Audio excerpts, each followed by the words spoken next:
Балалар, біз алдымызда келе жатқан қазақтың ұлыстың ұлы күні Наурыз мерекесіне орай біз сендермен Қанталапай ойынын өткіземіз. Қанталапай ойынын білесіңдер ме? Иә. Қанталапай ойыны асықпен ойналады, иә балалар? Иә. Талапай-ау талапай, ойын басталды. Алақай!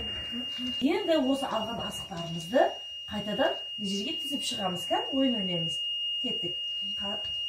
Алған асықтарымызды тізіп шығамыз, иә былай? Жарайсыңдар. Дұрыс.